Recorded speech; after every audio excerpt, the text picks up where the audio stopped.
Hello friends and welcome to my YouTube channel that is called Cool Kumar Simply Says.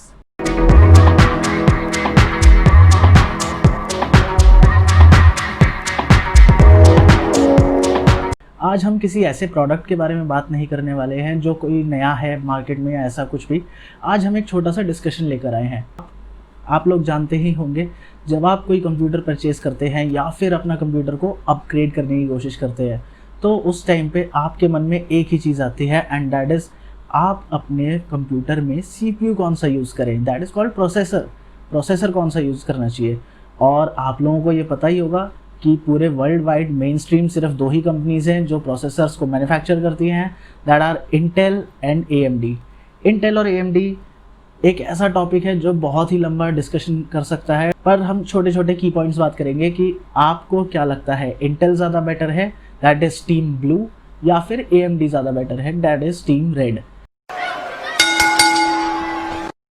Overall देखा जाए तो दोनों companies एक दूसरे से थोड़ा थोड़ा वेरी करती हैं, डिफरेंस है और डिफरेंस रख के ही मैन्युफैक्चर करती हैं। चाहे वो प्राइस की बात हो, पावर हो, परफॉर्मेंस हो या कोई भी चीज़ हो, हमेशा अलग ही रहता है। लेकिन इंटेल का पर कोर परफॉर्मेंस ज़्यादा बेटर है AMD से, जबकि AMD आपको मल्टीटास्किंग और मल्टी थ्रेडिंग कैपेबिलिटीज़ देती है जिसमें आप ओवरक्लॉकिंग भी बहुत अच्छे से कर सकते हैं।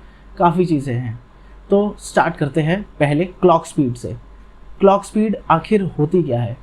हर कंपनी जब भी अपना प्रोसेसर को मैन्युफैक्चर करती है तो वो एक बेस क्लॉक स्पीड जो है सजेस्ट करती है, डिज़ाइन करते हुए ध्यान रखती है कि ये इतनी क्लॉक स्पीड पर रन करेगा, ये इसकी इतनी स्पीड है। फॉर एग्जांपल 3.4 गीगाहर्ट्ज़ आपने देखा ही होगा, प्रोसेसर के आगे लिखा होता है ये 3 गीगाहर्ट्ज़ का प्रोसेसर है। पुराने ज़माने में कोर 2 डुओ प्रोसेसर आते थे, पेंटियम 4 आता था, पेंटियम 3 आता था, सबकी अलग अलग स्पीड होती थी।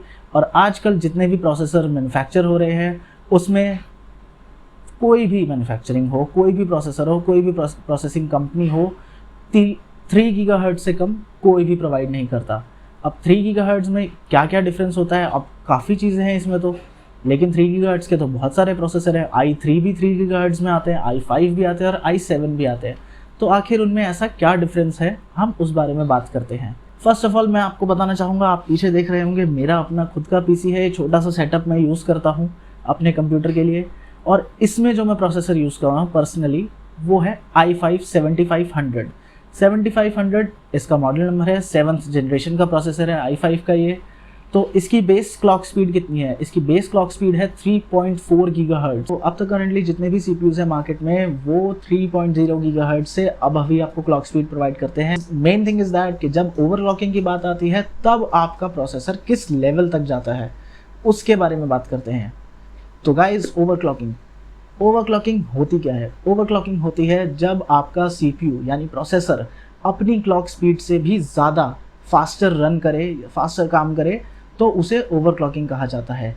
ऑल्दो ये एडवाइजेबल नहीं होती है इंटेल कंपनी के द्वारा। क्यों? क्योंकि ये सेफ़ नहीं है। आपको इससे हीटिंग इश्यूज़ आ सकते हैं, आपका बोर्ड भी, हार्डवेयर भी ख़राब हो सकता है, कभी कभी ये प्रॉब्लम्स भी आ सकते हैं। लेकिन मैं आपको बताना चाहूँगा, वर्ल्ड वाइड AMD के जितने भी प्रोसेसर्स हैं राइजन सीरीज़ के, वो ओवरक्लॉकिंग सपोर्ट करते हैं, वो ओवरक्लॉकिंग कैपेबिलिटीज़ के लिए ही माने जाते हैं पूरे वर्ल्ड में। एंड AMD राइजन के जितने भी प्रोसेसर्स हैं वो ऑलरेडी अनलॉक्ड आते हैं, आप उसमें बेझिझक सेफली ओवरक्लॉकिंग कर सकते हैं, उसमें कोई हीटिंग इशू नहीं आएगा। क्यों? क्योंकि AMD के प्रोसेसर्स के साथ जो भी आपको स्टॉक कूलर मिलेगा वो स्टॉक कूलर इतना अच्छा होगा कि आपका PC हीट कम से कम करेगा। हीट तो करेगा ही, आखिर आप ओवरक्लॉकिंग कर रहे हैं। हम ये देखते हैं कि सेफली कौन सा प्रोसेसर ओवरक्लॉकिंग करता है। ऑल्दो इंटेल के जितने भी प्रोसेसर्स हैं वो ओवरक्लॉकिंग एडवाइस नहीं करते हैं, हालांकि आप ओवरक्लॉकिंग कर सकते हैं उनसे, बट इंटेल के स्पेशली प्रोसेसर्स डिज़ाइन है इसी ओवरक्लॉकिंग के लिए। आप देखिएगा जब भी आप कोई प्रोसेसर खरीदें, अगर आपके प्रोसेसर मॉडल नंबर के आगे के लिखा हो तो आप उसमें बेझिझक बहुत अच्छे से सेफली ओवरक्लॉकिंग कर सकते हैं या फिर ओवरक्लॉकिंग यूज़ कर सकते हैं। ओवरक्लॉकिंग क्यों? क्योंकि ये सेफ़ नहीं होती है और इंटेल के सारे प्रोसेसर्स अनलॉक्ड नहीं होते हैं ओवरक्लॉकिंग के लिए। इसलिए इंटेल ने स्पेशली डिज़ाइन किया है ओवरक्लॉकिंग के लिए क्या? K processors. K is for cool Kumar. और आप लोगों को बताना चाहूँगा, वैसे ये कहने की ज़रूरत नहीं है कि इंटेल के CPUs या AMD के CPUs ओवरक्लॉकिंग के लिए कौन सा बेटर है। मेरी माने तो AMD इस मामले में बिल्कुल ऊपर है आप ओवरक्लॉकिंग आराम से कर सकते हैं, आप सेफली यूज़ कर सकते हैं ओवरक्लॉकिंग। साथ ही साथ आपको जो स्टॉक कूलर्स मिलते हैं, यानी कि स्टॉक कूलर से मेरा मतलब है जो फैंस आपको मिलते हैं, प्रोसेसर के ऊपर लगने वाला फ़ैन, वो आपको बेटर परफॉर्मेंस देता है और बहुत अच्छे से कूलिंग करता है। तो आपका प्रोसेसर हीट तो होगा, बट इतना भी नहीं कि मदरबोर्ड में आग लग जाए। फिर आते हैं अब हम परफॉर्मेंस पे। परफॉर्मेंस क्या होती है? वैसे में परफॉर्मेंस आपको पता ही है, किसी चीज़ की एफिशिएंसी कि वो किस तरीके से काम कर रहा है, कितना अच्छा काम कर रहा है। अगर परफॉर्मेंस की बात आए तो मैं आपको पहले भी बता चुका हूँ, AMD Ryzen मल्टीटास्किंग अच्छे से कर सकता है, बट इंटेल कोर CPUs का सिंगल कोर परफॉर्मेंस बहुत ज़्यादा अच्छा है। एंड आज से 1 या 2 साल पहले की बात करें तो गेम्स जितने भी डिज़ाइन किए जाते थे वो ज़्यादातर सिंगल कोर परफॉर्मेंस को ही ध्यान में रखते हुए डिज़ाइन किए जाते थे। बट अब जितने भी गेम्स आ रहे हैं, डेवलपर्स इस चीज़ को ध्यान में रखते हैं, वो आपके CPU के जितने भी कोर्स हैं, जितने ज़्यादा कोर्स यूज़ कर सकते हैं उतने यूज़ करें, ताकि आपको ही अच्छी परफॉर्मेंस मिले, अच्छा FPS मिले गेमिंग के लिए। तो ये आप ही के लिए फ़ायदेमंद है। बट क्या ये चीज़ फ़ायदेमंद है इंटेल के साथ या ये चीज़ फ़ायदेमंद है AMD के साथ, ये भी आप ही डिसाइड कर सकते हैं। बट मेरी माने तो AMD परफॉर्मेंस में बहुत ज़्यादा अच्छा है। AMD की मल्टी कोर परफॉर्मेंस अच्छी है, आप चाहें तो ज़्यादा चीज़ें हैंडल कर सकते हैं। और गेमिंग के लिए देखा जाए तो मल्टी कोर परफॉर्मेंस आज के टाइम में ज़्यादा ज़रूरी है, तो मेरे लिए AMD इसमें भी आगे है। दोस्तों अब बात करते हैं कंपैटिबिलिटी पे। कंपैटिबिलिटी, अब अगर आप देखें तो कंपैटिबिलिटी बहुत ज़रूरी चीज़ है। क्यों? क्योंकि दोनों के ही प्रोसेसर्स अलग अलग स्विच में लगते हैं। अगर आप USB पोर्ट को HDMI में लगाने की कोशिश करेंगे तो वो तो काम नहीं करने वाला है। इसीलिए दोनों के लिए अलग अलग मदरबोर्ड्स डिज़ाइन किए जाते हैं। AMD के जो प्रोसेसर्स हैं वो AM4 सॉकेट्स यूज़ करते हैं, ऑल्दो इंटेल के जितने भी प्रोसेसर्स हैं वो LGA1151 सॉकेट यूज़ करते हैं। तो इंटेल का अगर आपको प्रोसेसर लेना है तो आपको मदरबोर्ड भी उसी के सपोर्टिंग लेना पड़ेगा, उसी का चिपसेट सपोर्ट करने वाला लेना पड़ेगा। और अगर आप AMD का प्रोसेसर लेते हैं तो आपको मदरबोर्ड चिपसेट भी उसी के सपोर्ट का ही लेना पड़ेगा। AMD की ये खास बात है, AMD के जितने भी प्रोसेसर्स हैं वो AM4 सॉकेट्स यूज़ करते हैं, बट इंटेल के कुछ प्रोसेसर्स LGA1151 और 9th जनरेशन के बाद के जितने प्रोसेसर्स हैं वो LGA1200 ये सॉकेट्स यूज़ करेंगे। तो दोस्तों फाइनल टाइम आ चुका है, अब हम आ चुके हैं वीडियो के एंड में, और ये है रिज़ल्ट का टाइम। रिज़ल्ट के टाइम पे तो सबको प्रेशर बना होता है, सबके दिमाग में बहुत ज़्यादा प्रेशर होता है।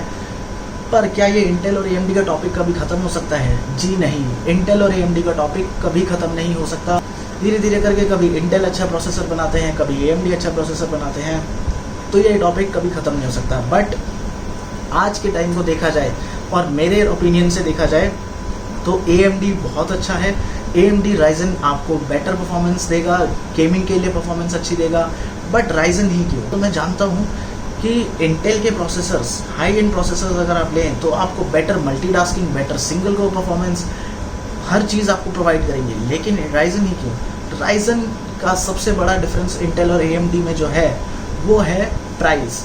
AMD Ryzen आपको जितने प्राइस में मिल सकता है उसका डबल प्राइस आपको खर्च करना पड़ेगा उससे ही थोड़ा सा बेटर परफॉर्म करने वाले प्रोसेसर से।